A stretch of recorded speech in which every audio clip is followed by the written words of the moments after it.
Welcome to Map Crow, the RPG art show. My name is Kyle, and today we're building better vampires, kinda? Lightning splits the sky between thunderous bellows as rain hammers the carriage roof, streaking the windows like a mourner's tears. As you round the final corner of the treacherous mountain road, you see it. Silhouetted against the raging tempest is the unmistakable form of the vampire's castle. Towers attached to rain-slick parapets scrape the tumultuous sky like titanic claws, and the open gate yawns wide, lit from within by flickering torchlight. That little description of the Vampire Lord's castle in a storm comes to us from Describe, but more about them later. Listen, you know what I'm going to say by now. Vampires are perfect. They don't need to be changed, but that is what I enjoy doing, so change them I must. And my normal go-to moves for fixing things were kind of not as useful in this situation. Going to the Bible or classic mythology, going back to the basics of the myth of the vampire were not as useful to me because everybody's already done that. So what I am bringing to you today is not a new vampire, but a new wrinkle to the vampire lore that I think would really surprise players while also staying in keeping with the imagery, metaphors, and themes of what people want out of a big old vampire fight. Genre always matters. It's something we really need to consider in a pastiche game like Dungeons & Dragons 5e, because the things that mechanically 5e wants to do are not necessarily going to gel super well with the conventions of gothic horror. And even Dungeons & Dragons' most famous vampire campaign, The Curse of Strahd, goes to great lengths to kind of reset the expectations for that particular campaign. So how do we marry the expectations and conventions of gothic horror with epic fantasy as successfully as Curse of Strahd did without just doing Curse of Strahd again? So to figure out the design challenge this time, instead of going back to the primary texts, I decided to plumb the depths of another fruitful creative well. No prizing. No prizing is an old tradition from Marvel Comics letters columns. It used to be that readers of Marvel's comics would write letters, and those letters would get published in the back of these comic books, and oftentimes they were complaints or quibbles about the inconsistencies of the story, the continuity problems. So the editors kind of turned the letters column into a sort of game. Instead of just absorbing complaints about their continuity, they would award a kind of fictitious, empty prize called a no prize for fans coming up with plausible explanations for why this thing that shouldn't be true is true. One of the things that has always bothered me about the vampire lord ruling in a castle is if the villagers all know that the dude's a vampire and they know exactly what the vampire's weaknesses are, why do they just let this happen? Surely if everybody just wears wreaths of garlic and loads up on holy symbols and rice, they could get this taken care of over a weekend. So I thought, what if it's because they don't remember anything bad this vampire has ever done? What if there is some kind of ability or effect that the vampire has on their land that keeps people from counting the sins of the vampire? And then I started thinking about this dual nature to the vampire lord, kind of this posh aristocrat with also like this truly violent, disturbing monster underneath it.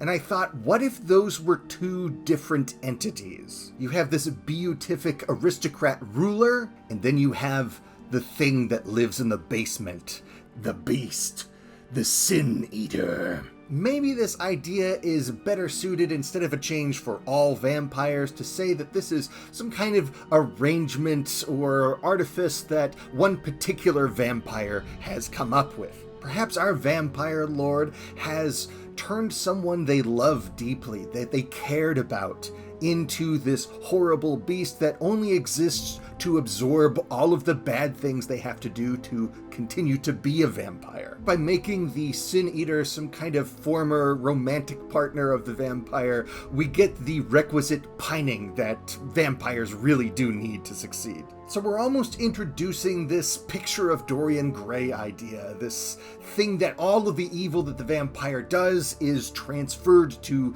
this exterior element. So I think we have a pretty good concept for our twist in the vampire myth. Not only is this vampire something that at least I've never seen before, but it also seems to be a metaphor that resonates with the themes surrounding Gothic horror and the critiques of old wealth and the aristocracy. But we are making a monster for Dungeons & Dragons, so we need to come up with things that this monster can do in combat. And I'm feeling a bit stuck. So let's head on over to Describe, who is our sponsor for today's episode, and see what they got.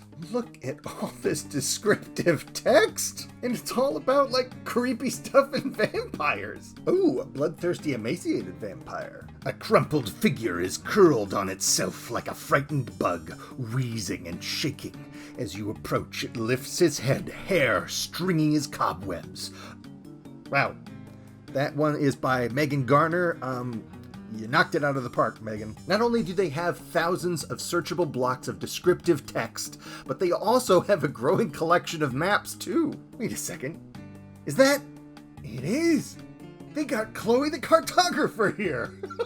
Chloe is one of the absolute best. She's out there kicking ass with her maps. And on Describe, you can zoom in basically as close as you want with the interactive map version and see all of the glorious detail that Chloe puts into her work. So if you're looking for maps or descriptions to support your game, Describe has the good stuff. Use the link in the description below and the promo code MAPCROW to get 10% off of your first subscription payment. All right, I'm feeling fired up. Let's get back to it. So for our vampiric Sin Eater monster, I'm imagining a situation where the vampire lord can't actually be killed or destroyed until the Sin Eater is first destroyed.